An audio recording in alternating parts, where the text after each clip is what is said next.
Hi, this is Ed Cohen in San Diego, California, and it's Global TV Network. Once again, welcome to the broadcast.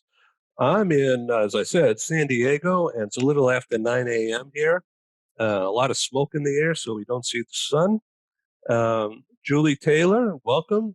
Julie is head of school. Please unmute yourself and say a quick hello and describe thebridgeschool.net, please. Hi, thanks, Ed. My name is Julie Taylor, and I am head of the Bridge School, which is an accredited, fully online global school where students can earn a US-based diploma. Great, thank you. And you've been doing this for 20 years. Yeah, I have been in the online education field for going on 20 years. It's very exciting, and it's grown leaps and bounds, even though some schools are just now dipping their feet in the online school waters because of COVID and the pandemic. This is a method of education that's been around for decades. And you've become proficient, obviously, in this. And I think you have a lot to teach educators, particularly in the U.S. All right, I want to quickly go through everybody. Mark Colo, he's vice president of sales with a relocation company called Chipman Relocation and Logistics. Mark is also very, very active in charity, and he's founder and director, or co-founder and director of FindCures.org. Mark, why don't you do a quick deep dive? I've been in the relocation industry for my whole career, which is about 40 years.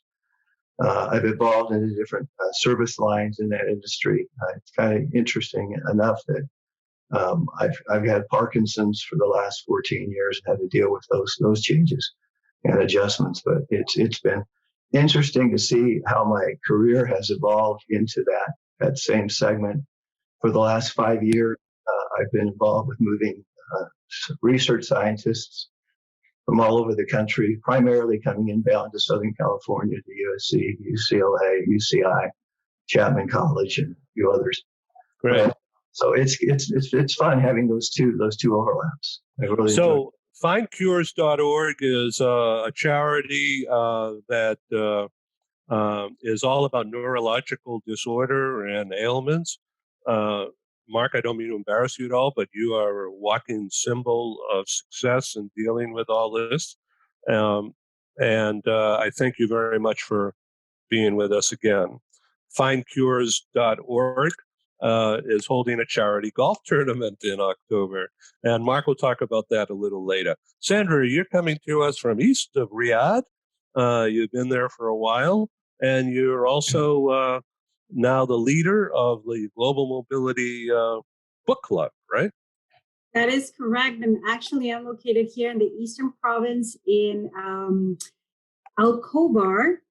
So we're right here close to the main oil and gas area. So yeah, that's where I am. And I do lead the Global Mobility Book Club.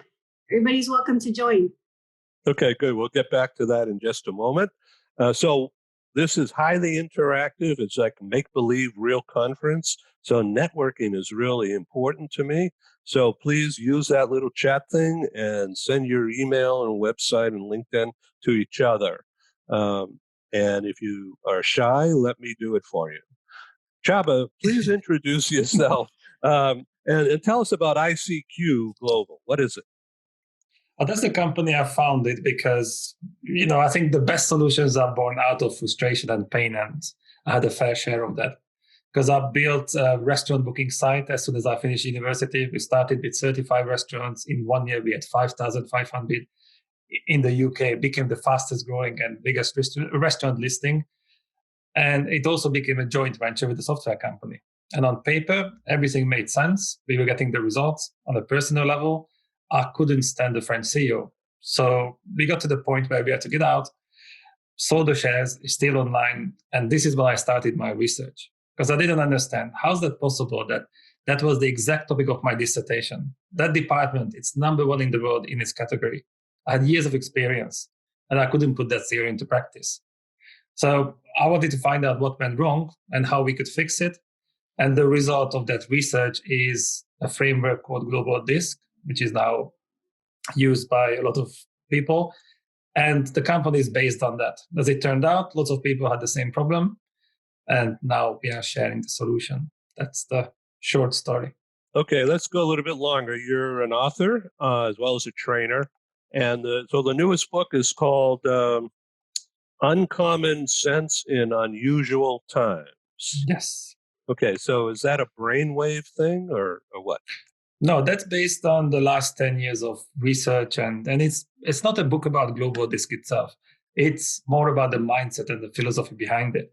That if you look at personal and cultural differences as clashes of common senses, then you can remove the illusion of separation, the illusion of superiority. And it's not a binary decision anymore. That we have a disagreement and I know I'm right. It doesn't mean that you're wrong. It means that you have a completely different perspective. So this is the goal, the uncommon mindset, that we are able to see the same situation from different perspectives.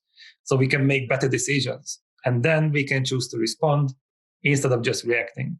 So it's all about cognitive and behavior flexibility. Well, thank you, Csaba. This is really interesting. I want to introduce you to Stephen Howard, who's been on our program several times. Thank you, Stephen. So Stephen has Caliente Leadership, which is a training organization. He's very busy, very successful for a number of years at that. Also has several books in his repertoire, including, what is that? Better decisions, better thinking, better outcomes. So this sort of is on the same wavelength as Csaba's book, but why don't you go a little deeper in that?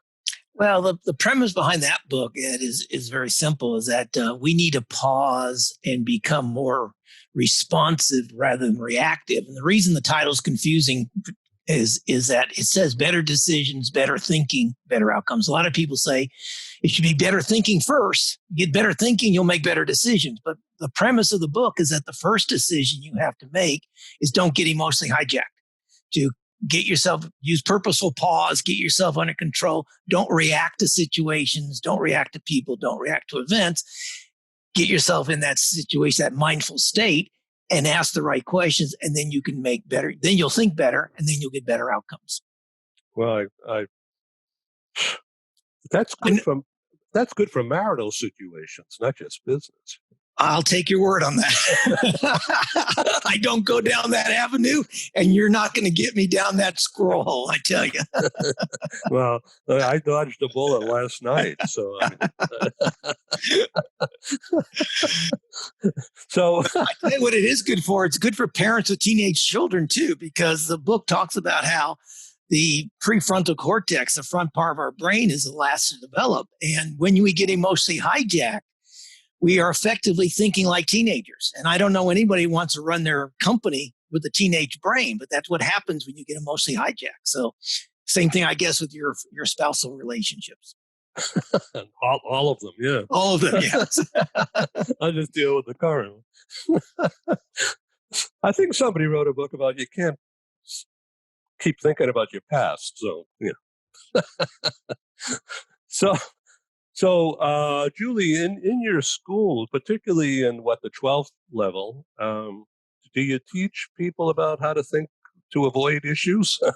Or, what? Mm-hmm. Yeah, absolutely. So we, especially in our higher level English courses, there's a lot of critical thinking. But one of the new things that we've implemented this year is social emotional learning. And it's not necessarily an entire course, but it's bite-sized pieces that our teachers can assign like 1 or 2 a week.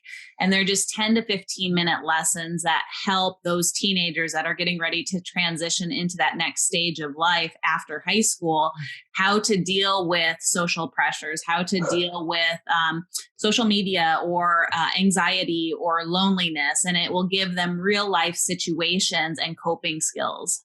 Yeah. Nice, Mark, in dealing with Mark Colo, in dealing with the trauma and the impact of Parkinson's on you personally, and what you're finding through findcures.org, this kind of thinking of just being mindful and take a deep breath, It's really important, isn't it? It is. I like what Steve just mentioned and shared about reacting versus acting. I mean, that's a whole discussion in itself. But the hardest thing about chronic neurological diseases is just being told that you have them. I mean, it's the biggest pill by far to swallow from an emotional and psychological standpoint. It hits you like a ton of bricks. I left the hospital the day I was diagnosed and said to myself, what, did I dream this? What in the world just happened? It's almost, you want to head to that river in Africa called denial, right? Because it's hard to swallow. So that's the hardest part about it. But yeah. Sandra, living in Saudi Arabia must be a mindful experience for you. Yes, it is. There's a lot of emotions that you go through when you move into the country. You have a lot of expectations, and suddenly you get this punch in the stomach to realize that it wasn't exciting prior to moving, but the whole reality is that it's a different culture, different language, different thinking, different religion. Everything from human resources, from a practical standpoint of view, not being able to drive, a social view, everything. And you start getting hit by this and that, and you start realizing you can't do this, you can't do that. You have to control yourself to do this. You cannot look at this person. You cannot, and it's a wave of emotions. And something that I was talking with Csaba and with another person was that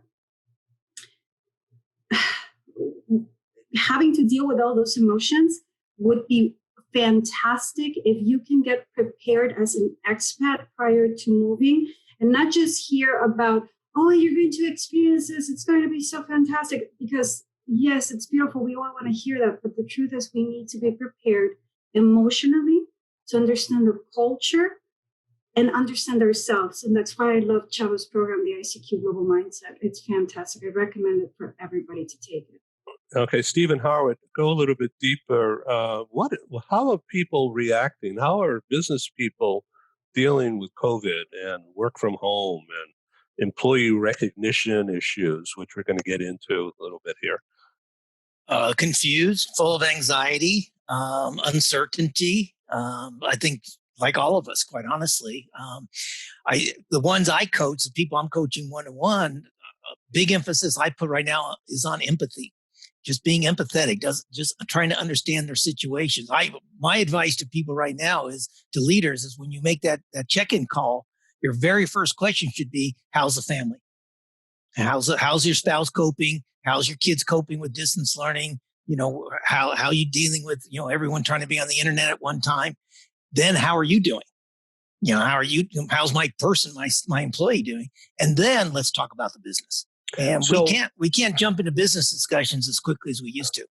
So the work from home people, everybody, but the work from home people, how do they feel about the boss asking that question, and do they think that the boss really cares? I mean, that's pretty transparent immediately, isn't it? It is. And if you're authentic and you do care, I mean, you can't fake this. I'll guarantee you that. You can't fake interest in people, particularly in their families and what have you. You can't be robotic about it. Can't I asked that question, tick it off. That's what I've been training people on, is you've got to increase your listening skills, increase your nonverbal listening skill, but you really have to care. And if you don't care about your people, it's going to be tough, and they're not going to stick with you in the long term. I mean, once job market opens up again, the good people are going to move on if they don't have good leaders right now, which has always been the case. But I think now it's going to be even more the case, particularly from the empathetic side of things. Okay, Csaba? I think we have new challenges as well, because when the employees had to work in an office, then they used to be distracted by conflicts and other people and boss and the clients. And now suddenly they have to spend a lot of time alone at home. And they realize that, I have to lead myself. I have to motivate myself. I have to hold myself accountable. Indeed, maybe they have to spend a lot of time with their families and they're not used to it. And, you can pretend for a while. You can pretend to be a good husband or a good partner a few hours a day. But when you are there 24/7, there's nowhere to hide. The real personality comes out. So I think these are new challenges. And to me, this is the most important part, that before we learn how to manage other people, we have to be able to lead ourselves. And that's why we focus on the mindset. So when you say uncommon mind or uncommon sense, go a little deep on that, please. Because right now, it's really popular to demand common sense from people. And for example, have you ever had the feeling that you were talking to someone and you thought, whoa, that person has no common sense at all. They just don't get me. And, most people say, yeah, every day. But have you ever thought about the fact that they felt the same way about you, but for a different reason? Because when you look at the mindset gap between two people, the level of pain, the level of frustration is the same. The reason is different. So when I expect people to have common sense, I'm asking them to come to the same conclusion than me, even though they have a completely different background, psychological needs and values, which is really naive at its best. Otherwise, it's really selfish. It's not going to happen. So 95% of our actions are driven by values and beliefs we are not even aware of. But we think that we are so objective and logical, which is not true at all. So we can reflect on the symptoms of the behavior, but not the root cause. And this is the most important part, to get to know that.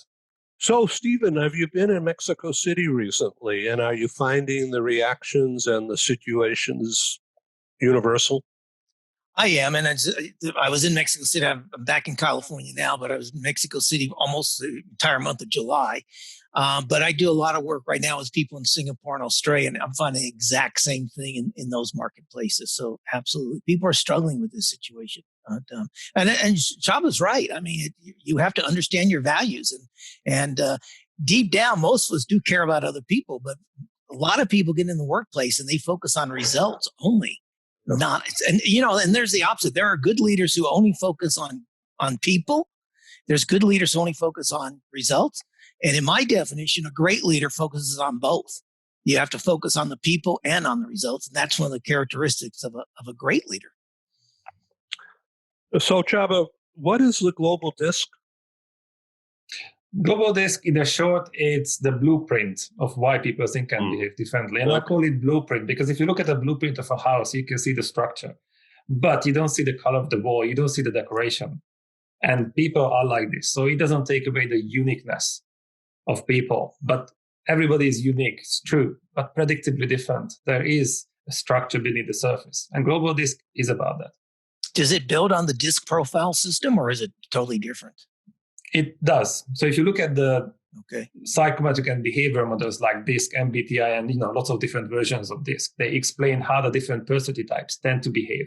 If they are not influenced by anything or anyone around them, which is pretty impossible because you can put different people in a team. It doesn't matter which group it is. There is a certain norm that most people conform to.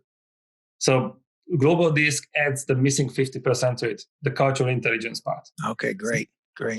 Okay, Stephen, training. You're dealing with senior managers or people who want to be senior managers or graduate into the C-suite. How is that training done online? Because it can't be done in person, right? Not now, and it probably won't be in person for most of next year. Quite frankly, I've already had one major multinational already announce that they're doing no classroom training in the first half of 2021. And I'm sure a lot of others will follow suit on that. It needs to be very interactive. The mistake some people are making is they're taking their classroom program, let's say one day, which is roughly about 6 hours of classroom training, and they're breaking into 4 90-minute segments, and they're just running it as if they're in the classroom. And it becomes very robotic, it becomes very instructional. It's not facilitated very well, and it's bombing. Those who are doing it right, and hopefully I'm in that category, we're redesigning our programs. We're adding interactive elements to it, whether it's breakout rooms, use of whiteboards, use of discussions, conversations, and keeping that facilitation aspect to it. And then having assignments in between the classroom. One of the things I do is I assign learning buddies in the group. So let's say I would put Mark and Csaba together. And so they would have an assignment. They would have to communicate in between, say, the 2 weeks between a classroom session or a virtual session. But the digital world works, but it's a different skill set. It's much like leading. Leading remotely is the same skills. You apply it differently. Well, remote training remote learning is still the same adult learning process, but it's delivered differently. The skill set is differently to do it right. Okay, what's a skill that will do it right? Well, for instance, one of the things I do in here, and you do very well in your broadcast, is using people's names. I mean, you can't just open up and say, "What do you guys think mindfulness means?" Well, you're going to have a big dead of silence. So you have to kind of say, "Okay, here's a whiteboard, or here's a chat box. Everyone type in what your definition of mindfulness is." Then as they type it in, I'll go, "And I like what you said. In it, would you prepare to unmute yourself, please?" And Mark, I'm going to ask you to give us an illustration of your comment there. So could you be prepared to talk after Sandra? By doing that, I'm giving them, 40 seconds, 60 seconds to kind of get their head around, get prepared. I'm not catching them unaware. And then everyone's finished their chat box. I make a few comments. I say, Sandra, would you kind of, as I asked, would you elaborate on what you said? When Sandra finishes, we go to Mark. That's same process, but a different skill, the ability to do that and keep people's attention. Csaba? Maybe it's easier even if we ask Sandra, because she attended one of those courses, and it was very similar to this, but I don't give people time, because that was about growth mindset. So let's get out of the comfort zone. If they are too comfortable, they are not learning, we are not teaching. That's unfortunately the law. So I didn't give them time. But it's true that we have to make it interactive, and we have to break it up with exercises and discussions, and we have to facilitate the conversation. They have to have a homework. And we also have the buddy system as well, because nothing can replace that. You learn the most when you teach and you discuss and you argue about something and you try to explain it, because in our head it sounds so obvious, but when you ask them, what's your definition of mindset, for example? And then you get a lot of different versions. And it's not a test. We just have to be on the same page, because everybody has a different vision in their head. Yeah. So, Csaba, what do you think about cross-cultural training in this regard? You just ignore it until something blows up, and then you teach it? It depends on what we mean by cross-cultural training, because most people think about international training, and that's not intercultural training. There's a huge difference there. And this is the problem. And that was one of the insights of my research, that 95% of companies buy and sell solutions created in the 60s and 70s. And there's nothing wrong with that, because we love our great-grandparents. But when they answered those questions, there was no internet, no European Union, and no cheap flights. But we are using these solutions right now to address the new challenges. And clearly something is not right. So we all belong to 15 or 20 culture groups at the same time. Country of origin is a tiny, tiny fraction of that. So when you talk to someone, even within your own family, what are the chances that the other person belongs to the same 15 or 20 culture groups like you? It's next to zero. Every single conversation is a cross-cultural dialogue, but most people don't know about it. So they are not looking for the solution that could unlock their potential within and between people. So to me, intercultural equals interpersonal, not just international. There's a big difference there. So we cannot even separate them. And here's the problem with it, that we talk about personality or we talk about culture. And for most people, that's a synonym for nationalities. That's not even the right question. But if we talk about individual and group mindset, then you can see that they are compatible. Indeed, you cannot even separate them, because your personality determines how you want to behave, and your environment determines how you should or technically have to behave. That's the key. That's my take on the intercultural training. Yeah. So let's go to Mark Colo. Mark, what do you think about all this? I think it's interesting. I love hearing more about DISC. I'm very big on organization behavior. I've taken many courses in that area. I'm reading a book right now. It's by Malcolm Gladwell. It's called Talking to Strangers. I don't know if you've read that book or not, but it's pretty interesting how we judge things and judge things around us. And we might think we're 100% right, but we're probably a much, much lower percentage accurate. He talks about judges who try and judge cases, and they'll talk to a defendant, and they'll judge partly by the body language, the clothing, all these other things. And they're right about 54% of the time about their judgments. So that makes you stop and think a bit about how you process things. So my other thought is, we talked earlier about empathy. I think that's important as a leader, to have empathy for your people. But I think equally as important is good communication. I've worked in organizations where the communication has not been downward, And because there was no downward communication, there was very little upward communication. And the only communication was on the sideways at the water cooler about where in the world is this company going and where are we heading. You need to have effective and consistent communication when you're in leadership. Yeah, Sandra, jump into this. So, I agree. What I wanted to say is that it's so important that's why I said at the beginning, you have to know yourself. What is your cultural background? What are your beliefs? What are your values? And then you can probably try to understand the other people that are on the other side, because I admire the people that train executives and managers, but I would admire more the people that would train those that are not in the management or executive area, because if we were to worry a little bit more of the people under them, we would probably have more effective managers and more effective executives, because the people that are under them understand them and they're going to be on the same level. So I think we're, again, how great that all these programs are out there for executives and managers.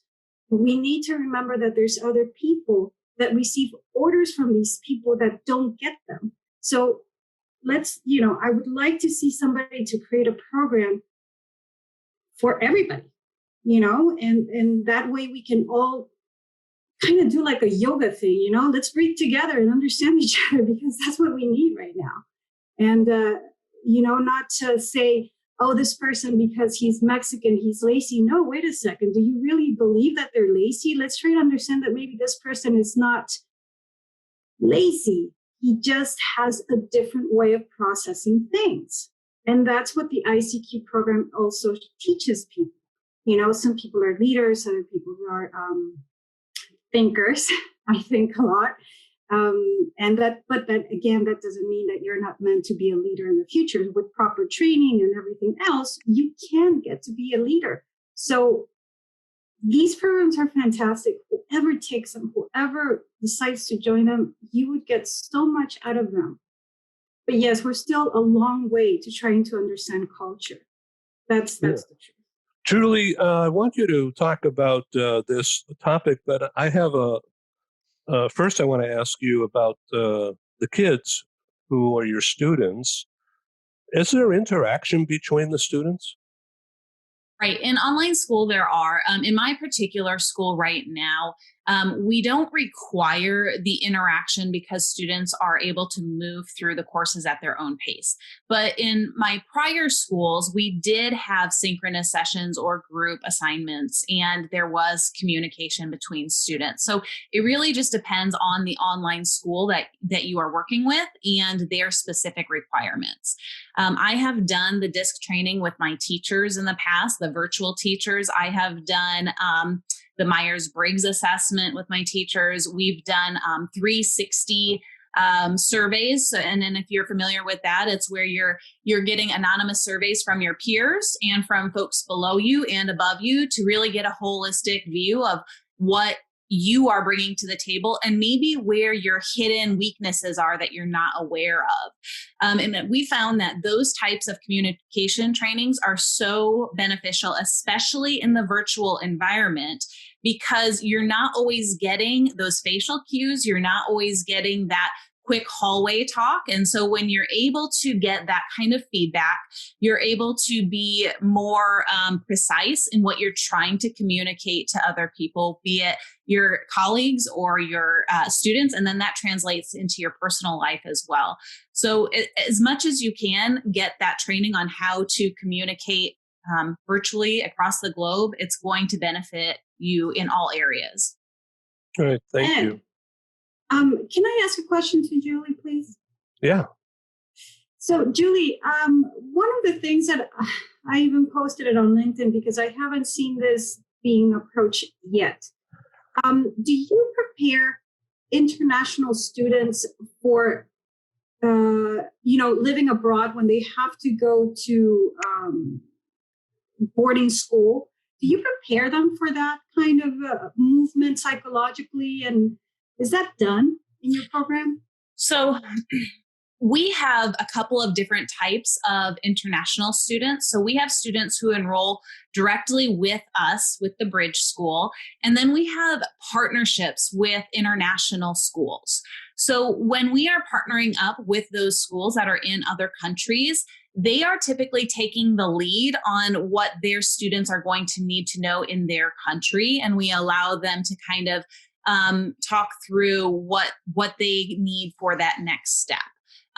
For students that are enrolling directly with us, we focus in on what it takes to go to an American university, and those are the requirements that we have for graduation. Well, that's interesting conversation, Steve. What do you think about all this as it relates to training and virtual training? That's a big question. The interesting thing about what Julie said is, particularly in the students don't have the interaction stuff. One of the programs that I run is I'm licensed to run it. It's called Inspired Leadership. And what it does is everyone does the program at their own pace, but they have like 4 weeks to do it. So they have a deadline. And then the facilitator brings them together. So this is kept in groups of 6 to 10. And what's very interesting about this program is that during this facilitated 90-minute session with everybody, you don't introduce new content. They are responsible for telling everyone, sharing what the lessons learned have been, how they're implementing things, and sharing experiences and talking about hurdles and obstacles that they faced.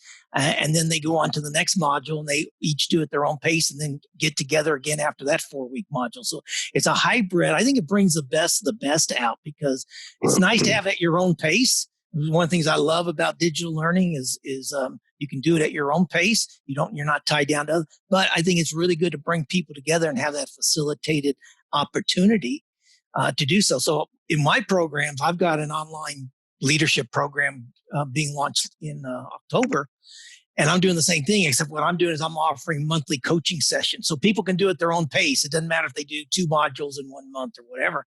But we'll have a monthly group coaching session where everyone can discuss the problems that they've had, what they're doing, how it's working, and bring up, here's a situation I have in my workplace. How would you handle it? And I'm going to give them 2 years of coaching. Even if they complete the course in 3 months, which most people would, they'll get 2 years of monthly coaching calls out of it. So I think that's a really good way of bridging is a great word, but bridging the traditional classroom interface with the instructor and using the benefits of digital learning and self-paced learning. And as you say, you learn what you need to teach. Yeah, that's a really interesting thing, Steve. Thanks. I want to go deeper in just a few minutes. So, Julie, the name Bridge School, how did that come about? What's the story behind that name? Well, I was not with the Bridge when it originated, but the founder had a series of charter schools in Texas, and it was an organic need. So they found that there was a subgroup of students within their schools that needed more flexibility in their schedule. Particularly, the group was within the Houston Ballet. They had a group of students with the Houston Ballet, and they really needed more flexibility when they were training, and more specifically around their peak performance season. And so the Bridge School was a way that they could meet that need of their students and really, like Stephen was saying, bridge that gap between what a traditional school provides and the flexibility that they needed. Oh, good. Okay, Paul, let's get ready for that forest lawn. So we're going to take just a quick break here, 35 seconds or so. I'm going to show our sponsor commercials. It'll just take a few secs. And then we're going to come back and we want to talk about the use of video in this new world of training.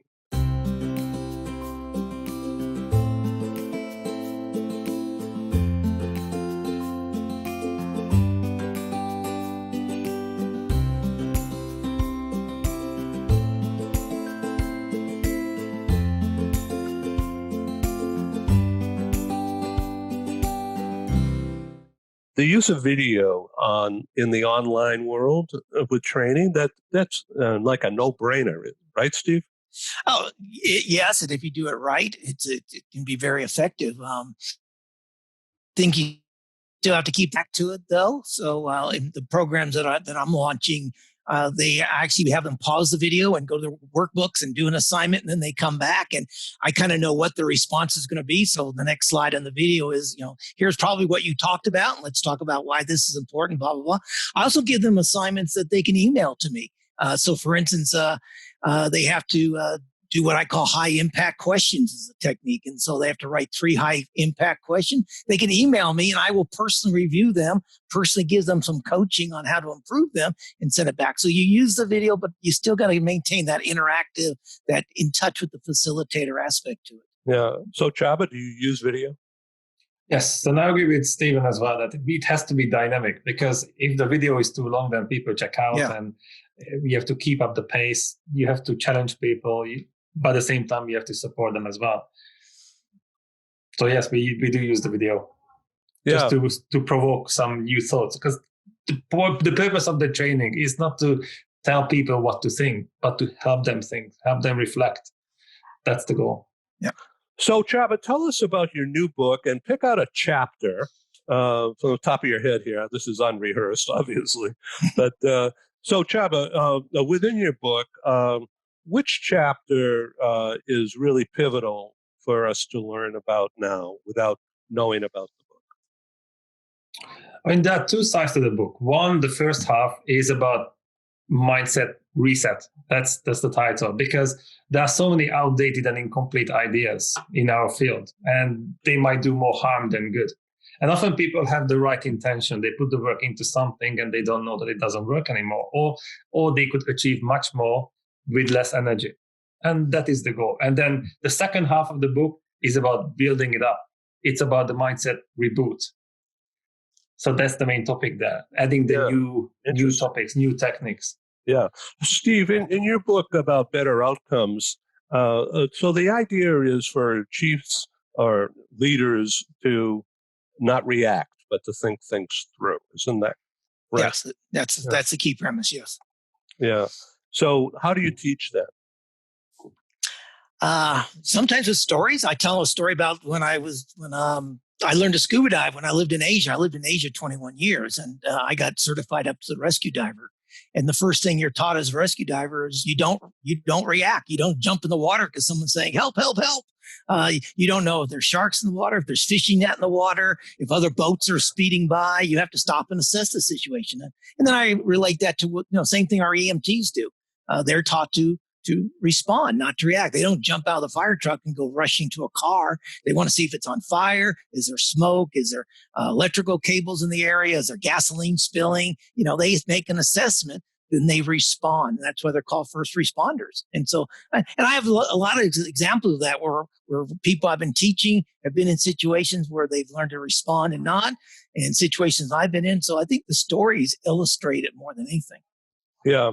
So, Csaba, in your trainings now, are most of your students corporate people, or are they, senior level people, or are they more millennial or Generation Z? Well, technically, we work with senior leaders, but that's the small part of the business, around 20%. And 80% is about certifying coaches and trainers so they can deliver the IP, and then they can go out in the real world and make a real impact. That's how we can have an exponential growth and impact. I see. So I was a guest on the show with a guy by the name of Hofferle, Christian Hofferle, who's a German guy and now living in the U.S., and I was really happy to be on his show.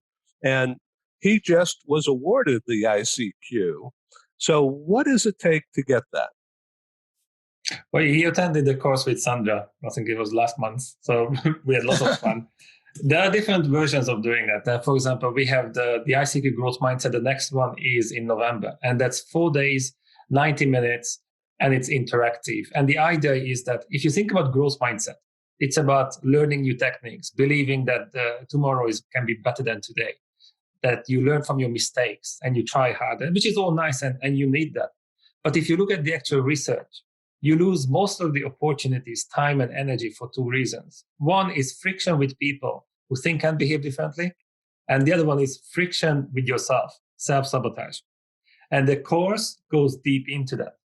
So if you think about growth mindset as running faster, then the ICQ growth mindset or the uncommon mindset course is about making your baggage much, much smaller. For example, in Germany, the highest level of praise is when they don't criticize you. So what if the highest level of growth is when you stop wasting your potential because of misunderstandings, because of the clashes of common senses? Because most of the problems are not real problems. They stem from the lack of understanding of why people think and behave differently. So it makes sense to address that before we learn new techniques. Yeah. Marcolo, using that idea that Csaba just mentioned, when you're dealing with an affliction and, you've got a life to lead, you have a family to feed, you have customers, man, that's a lot to deal with, isn't it? It is. But this whole point about education is an important one. I mean, the more educated you get on these topics, the higher elevation you can get and the greater view of the terrain you'll have. So you just have to educate yourself. I read a book a while ago. I'll see if I can hold it up. You guys can see it. I don't know. Nod your head if you Nurture by Nature. You've heard that title. Yeah, it's my OB instructor in college said, "I got an assignment for you guys. It's not for negotiation." Said, "Well, I want you all to do this. And those of you that have young kids, go home and I want you to read this book and I want you to take this test." He gave me a Myers-Briggs test, and I did the Myers-Briggs test, and then I looked at what each of the family members was in terms of their personality type. And this book I just showed you has a chapter on each personality, each possible personality. And when you read the chapter on yourself or have someone in the family read it about you, it's just amazing how close it comes. It just blows you away. So anyway, I just think education is good. Yeah. Sandra, what's your experience? Well, to give a little bit of promotion to Csaba's book and what I read is that culture is what we're used to, right? And it's not who we are. We grow up, the first 3 years of our lives, we're told what to do, how to think, how to dress, what to eat. And then after that, we are allowed certain, little things that we can do, but still our parents are going to control us. And that also depends on where you're coming from, the culture, the family, the country. So we have to remember what is really that drives us, what is holding us back? What are those gremlins that are going around in our heads that are holding us back, that are putting this emotional intelligence in doubt, and we're always questioning ourselves. Is it culture? Is it me? Is it where I live? What social environment do I hang out with? Who are the people? Are they holding me back? So the book touches all these things. And I can tell you that another thing, I have my notes here. One of the most interesting things that he taught us was, one thing is self-esteem. Who do you want to project to be? Who you really are? And what's the other one, Csaba? I forgot. Self-inclusion, the most important part. Yes. That was the part when I forgot. So, well, anyways, thank you for that, Csaba. So, how you want to project to the world is something that probably you have to question yourself, because that's probably your saboteurs, right? That's something that we've been talking about for the longest time now. And if you take the ICQ test, you will learn so much about you. Read the book. It's going to help you. And you will, if you decide to get certified, you're going to have access to that material to constantly be preparing yourself, help others, and grow this network of people that you can work with, because that's what really at the end it comes down to, right? To have somebody that can help you grow. That's for me what it was. And I'm yet to take the certification, but what I learned, it's mind blowing. I love it. Yeah, this is really cool. Great discussion. Thank you for sharing that, Sandra. So, Csaba, we have, and the others, we have about 6 minutes remaining here. We could go on all day, I think, but we all have other things to do. And we want to, I want you to come back and do it again. We'll dream up another topic. So, Csaba, what are you doing next week that is on the lines of reinventing or refiguring for the new now? Here in the States, everybody's asking, can I trust you? Is it clean? Is it safe? Can I trust doing business with you? And what are you seeing there based in the UK? Same thing? My question would be, could you trust those people before the pandemic? Could you trust the businesses before that? Because there's a reason why we are here now in such a bad shape. So, so many people are struggling and they want to go back to the normal, but that's the reason why we are here now. So how about upgrading the normal? How about leveling up? And that would be the key, because transformation is horrible. But for example, I watched the podcast a few days ago, and there was a gentleman there who said that in 6 weeks' time, the world implemented 5 years worth of behavioral change. 5 years condensed into 6 weeks. You have to work from home. You have to wear the mask. You cannot leave the house. That's intense. And evolution happens under pressure. And now we have the opportunity to grow or crumble. And I think that's why it's so important to level up and put the work into it and then create a better world. Yeah, Julie, I like your comment.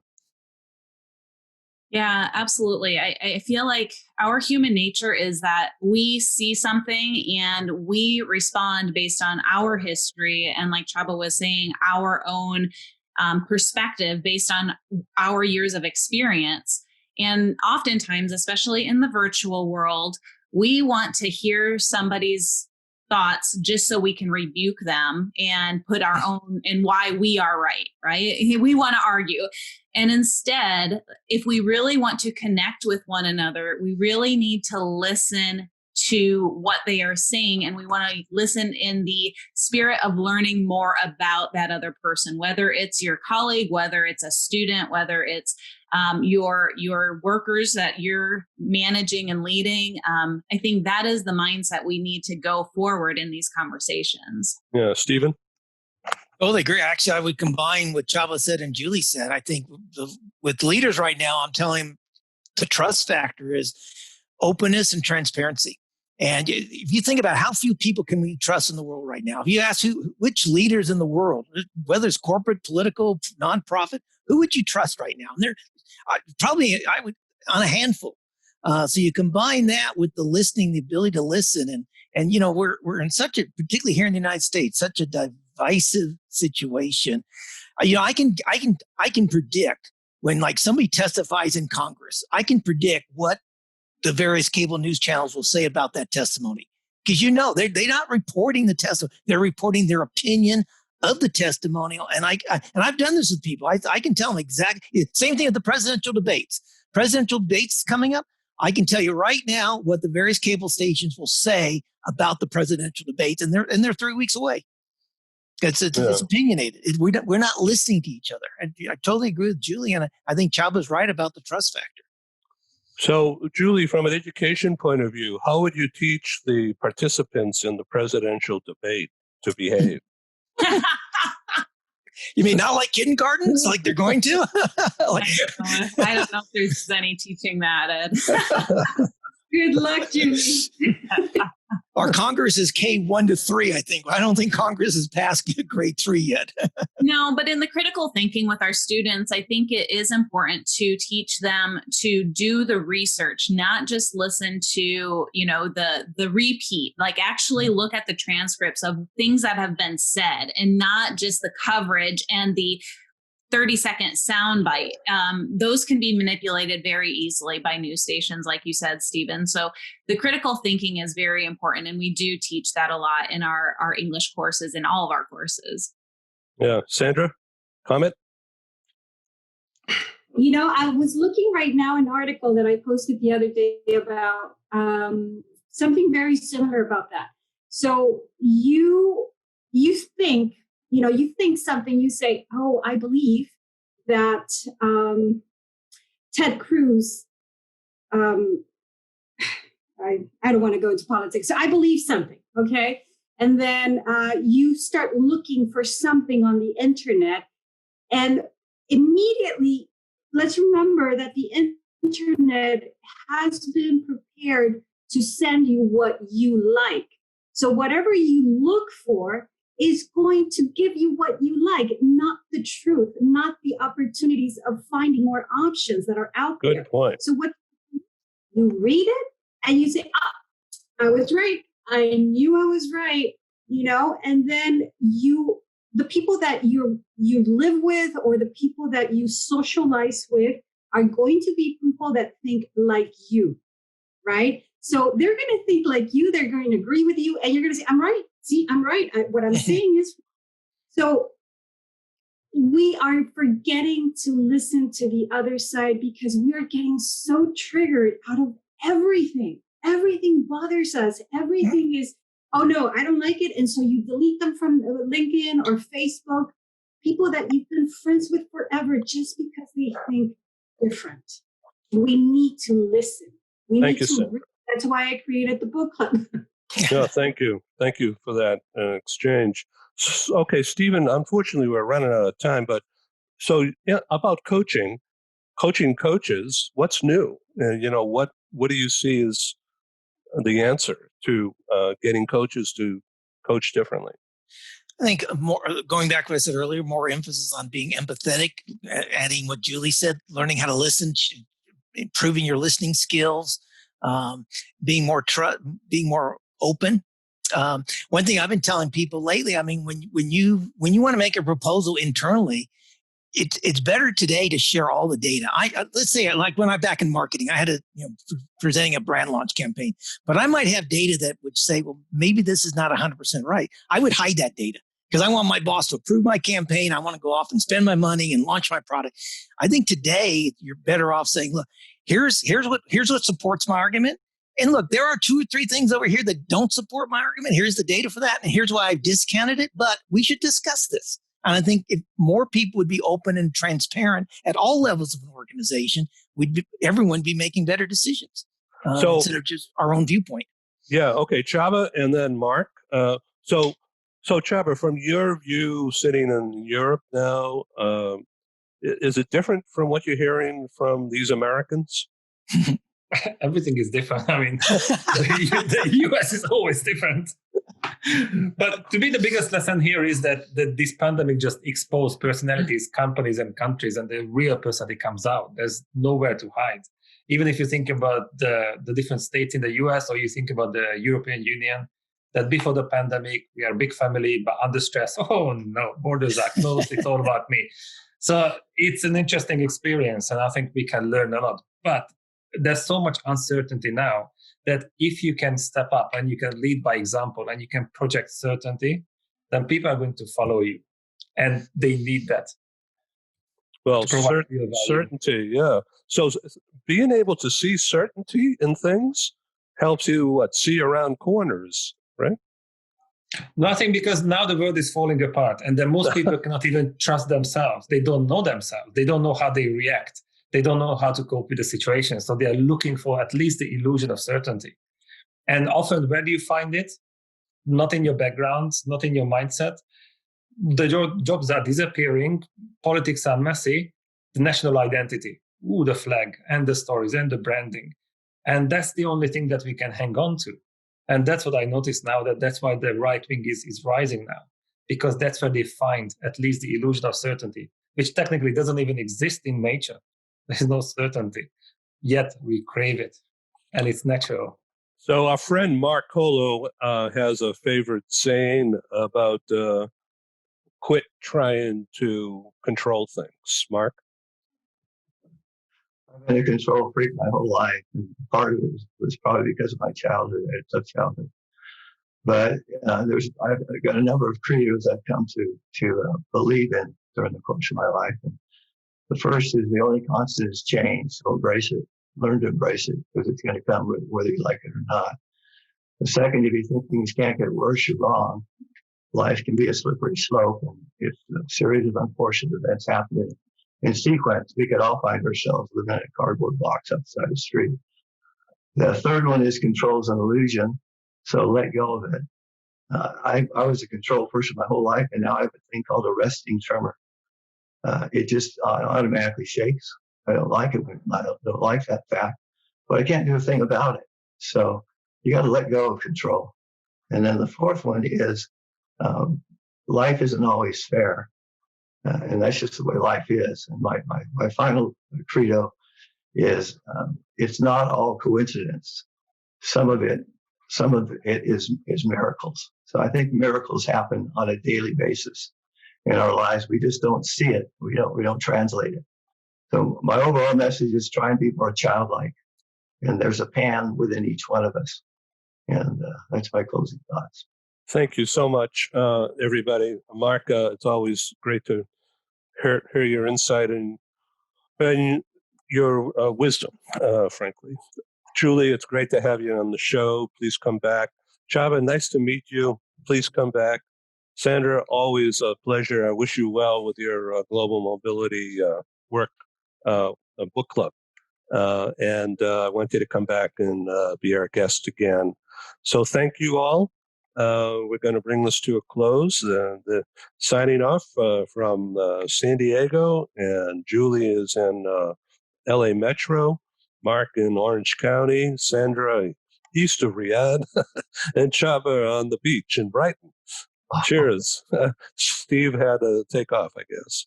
All right. Thank you very much. It's Global TV. Thank you so much. Bye-bye.